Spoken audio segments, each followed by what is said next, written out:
like to share, Hans, and I would like this now to hear from Richard, I think, to see it actually in practice. Yes, the taste of the pudding. Richard, the floor is yours. Show us the goods. Camera off and my screen will go on. Perfect. All right, just about to start sharing. And for the demonstration today, what I'm going to show you is two main things. One is an existing application that integrates into SAP, and then I'm going to take you through the steps of how we could build an SAP integration-based application. So this is an order management system. So when I log in as a sample user, I land on a dashboard page. What's probably of interest to those who are more from an architecture background is what the application is made up of, the main components. Obviously, we've got SAP as part of it. We have another large core system, which is Salesforce CRM. A few other things I'd like to highlight here. The smaller rectangles that are inside the red box, which includes everything built in OutSystems, represents large components in the data layer. For the data layer, this can serve a couple of purposes within an OutSystems application. One is it can be a synchronization point for domain entities that are common between multiple backend systems to help synchronize them. So for example, both SAP and Salesforce share a concept of a customer and we need to synchronize data between them. They can also hold customisations. So rather than going and customizing the data model in the core system, that can also be held in that layer. Across the top, we have an order creation approval process that I'll show you in a second. And if you just have a look at some of the metrics down the bottom, this is a moderate size application, about 40 screens and 30 tables, built in 1 month by one developer, which is typical of OutSystems. I'll just quickly show you what the order screen has in it. I could go into an order. Now, this will initially be sourced from a system like Salesforce in this case. It has rules associated with it. So for example, these have been implemented in OutSystems to ensure that we can only submit a valid order. And when I correct the order so that it meets the rules, it's then passed through a process. So this is the actual order process, which is in flight currently. And if we have a look at the back-end development environment here, so now what we've done is we've switched across to the OutSystems development tool. I'm actually currently looking at the process layer here, and this is exactly what you saw on the screen in the actual app. We've surfaced the process. You can see that, in fact, sending this to SAP, this order to SAP is, in this case, the very last step of this process. The process has other integration points, decision points. It can pop up screens for different roles within the application. The other thing I'd like to show you under the covers here is a little bit of the integration that was done in this application. So in this case, both Pedro and Hans mentioned there are a lot of integration options. You may already have an integration layer, but I'm going to focus primarily on the integration options that come out of the box with OutSystems. So in this case, we've used BAPI-based integration. We've configured the connection through to SAP here. I'm just going to test it's still working. Yep, that's great. And we've gone and already defined a number of BAPIs here. If I wanted to use another BAPI, I say I want to use a new remote function. I can see my catalog come up here. And I can, for instance, search for the BAPI that I want to connect to. And when I load it up, I'll see the description of the input and output parameters. Once I've actually got the BAPI, what I would then typically go and do is go and build out a business layer function for this BAPI. So for example, if I were to create a customer, I can create what we call an action, which is like a function, which sets up the constants, maybe does some validation, calls the BAPI, and then returns the customer ID or raises an exception if there's been a problem. What I'll show you next is how we can actually build something from the ground up. And to do that, what I'm actually going to do first is the integration into SAP. So I'm going to connect through to my OutSystems environment first, using a tool called Integration Builder. And Integration Builder helps me build out some of the integrations into larger systems where the integration flows and the entity models are quite complex. So I'll create a new integration, and in this case, we're obviously creating an SAP connection, in this case using the OData interface. The first thing I need to do is I need to upload the specification that I'm going to use to connect to. So if I go across to the SAP API Business Hub, I'm going to search for the specification that I want, which is going to be my business partner specification. Here's the API. And what I need to do is download that specification document from there. So once I've downloaded it, I can see it over here. I'm going to go back to Integration Builder and I just drag this across. And Integration Builder will validate that file to make sure everything's okay with it. And then I move on to my next step, which is browsing for the entities within that API that I want to connect to. And in this case, I'm just going to, for example, use the customer. I can then go and review my connection. Now I need to change my URL, so I'm actually going to use the sandbox URL in this case, which SAP provides me. So I'm just going to copy this and paste it in here. And now I'm going to publish this. So what publishing means is this is going to create some integration assets within my OutSystems environment that I can then use to build an application. There's still one last step here, which is connecting into my SAP instance. Because this step takes a couple of minutes, what I'm going to do is I'm going to switch across to my development environment, start building my application, then come back and complete those steps so we don't just sit here for a couple of minutes watching it churn around. So in OutSystems, in order to create an application, I click this button here. And I'm going to start by creating an application from scratch. And the first application I'll create is a web application. And I'm going to call this SAP Demo. I'm going to give it the icon and the color scheme, and then create the application. All of my assets are going to go into a single module, but as we build more functionality, this is typically done across multiple modules. Now, the way I'm going to actually do this integration with my current environment is rather than just doing a direct API call, which I could do, I'm actually going to synchronize this data into a local object. So I'm going to create a customer entity inside OutSystems, and I'm going to create a couple of fields in it, which happen to match those that are in the API return object that I'm going to access. And I'm also going to set this entity to read only but public within my environment so that I can access it from other applications within OutSystems. I'm also going to create an action to synchronize my SAP data into that entity. Now let me just switch back across to see how my my integration is going. So it looks like it's been published now. The last step I need to do is to connect it to the SAP instance. So I'm redirected to my integration step, and I need to select a connection. I don't have one at the moment, so I'm going to create a new connection. So I could use basic auth. In this case, though, because I'm using the sandbox, I'm going to use the sandbox API. So all I need to do is get the API key and copy that and go and provide that here. I'm just going to test that connection. It's great, it's working. I'm going to create the connection. And then finally, we will then just finish off this so that it links up my integration and tells it to use that integration. I can see here, this is the actual module that I need to use in order to consume that integration. So swapping back into my environment here on my synchronization step, I bring up my list of dependencies that have been created in the environment.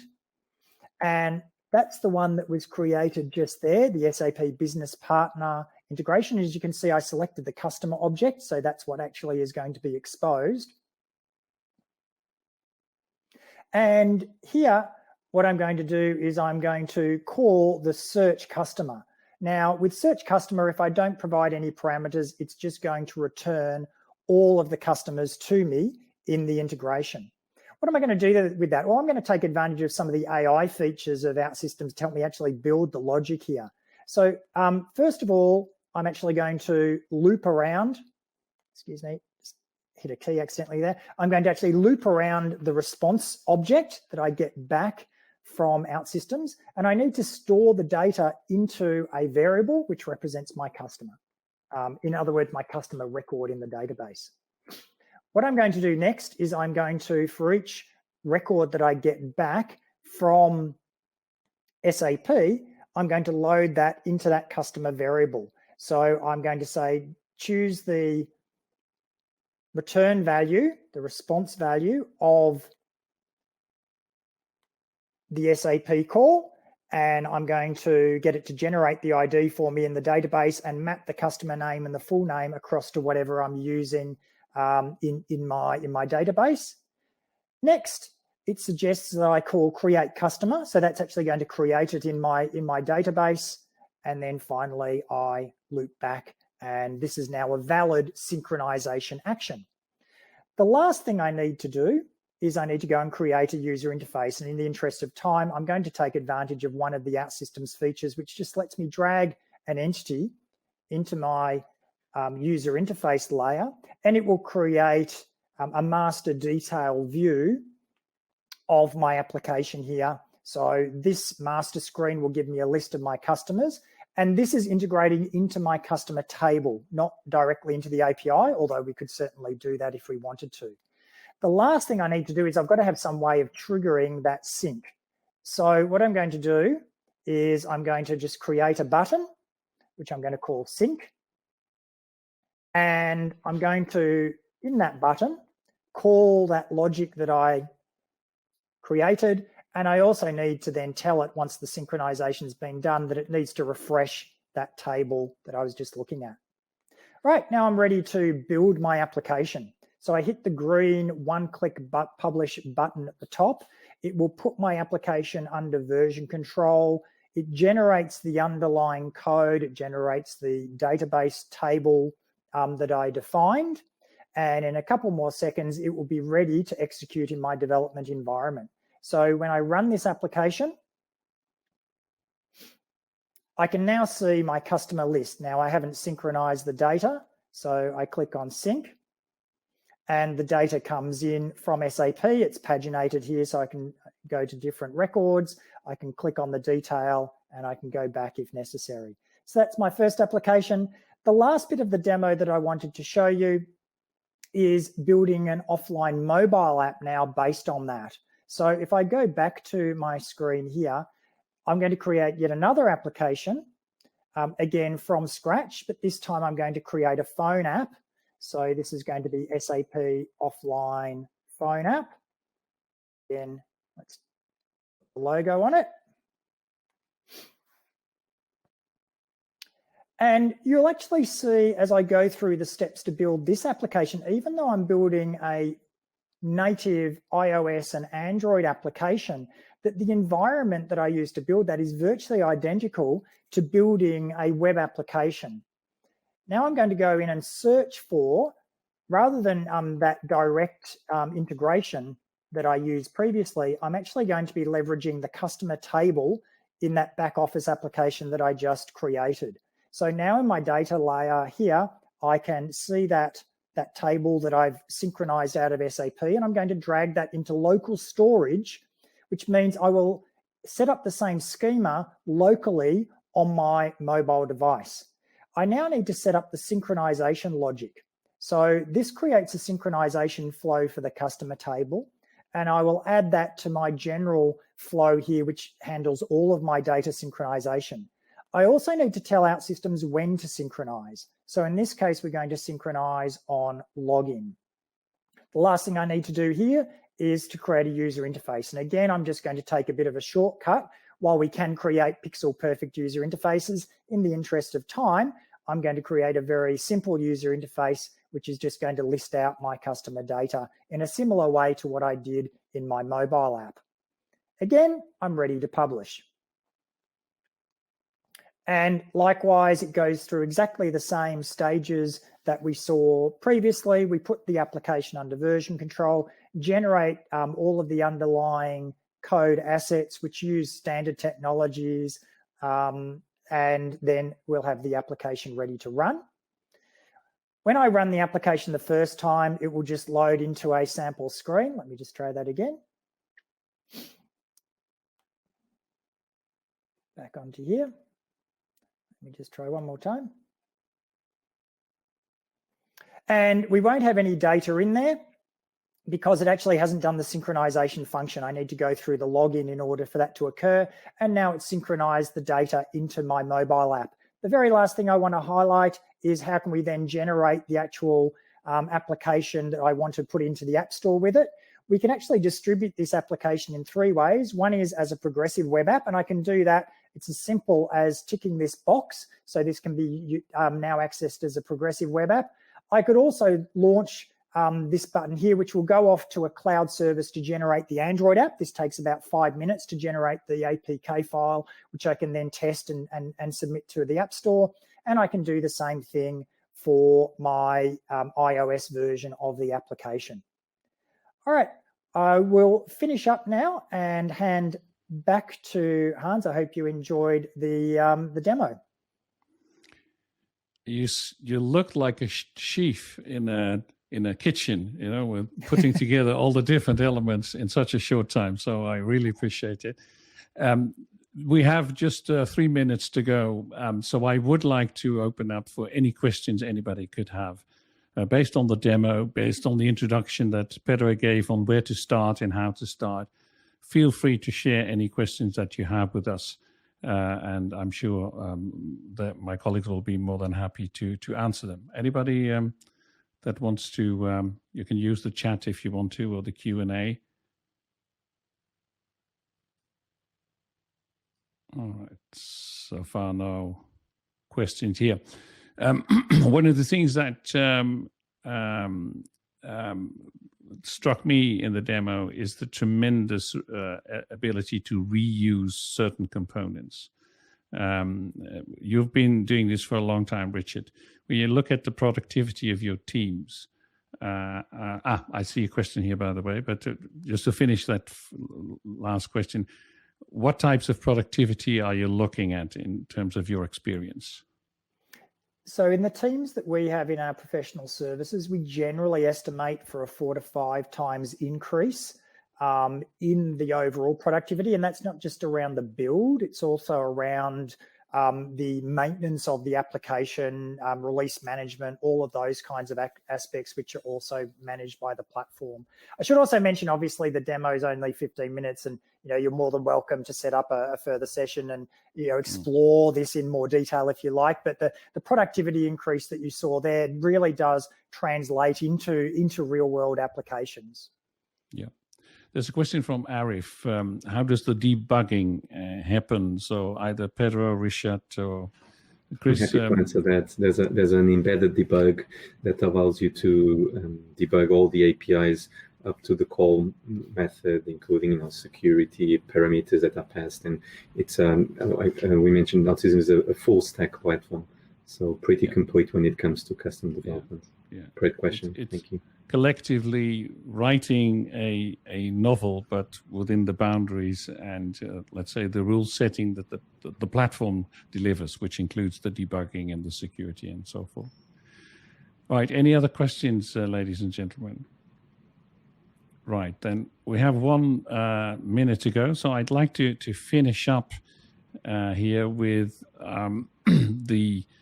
let's say the summary of what the value of the platform can deliver, right? Customer experience transformation, real game changer. Second of all, workplace innovation towards your internal audiences. Thirdly, the example that I gave you from this big beverage company, process automation, and in the context of this SAP broadcast application modernization for your old instances of SAP. With that, I would like to ask from the perspective of you, Pedro, is there any follow-up step that could be taken should anybody in this webcast be interested to continue this conversation? Absolutely, thank you. And we saw Richard doing a demonstration in 15 minutes, building a mobile app from scratch, a web app, and connecting to SAP for one entity. There's a lot more to explore, especially when you already have your SAP APIs exposed or not, and you want to connect. So we would like to propose more depth of conversation and actually show you under the bonnet more with a complementary OutSystems workshop also. So the offer is there. We're very passionate about these topics because we see organizations with real improvements and benefits for their users. And so reach out to any of us for more information. Perfect. So there's this complementary exploratory workshop that can be tailored to your individual company's needs. And secondly, from my perspective, recently OutSystems has hired me to write 4 extensive client cases, which I'll share with you right here. So these are also inputs that you could take to make up your mind if this route could be useful to you. Thank you to you, first of all, Chris, for your client case, for you, Pedro, for you, Richard, for the demo, Simon on the back end, as well as Matthew. It was great to have you all together. Thank you for taking the time and staying for the whole course. I hope to see you in the future, and have a nice evening. Bye-bye.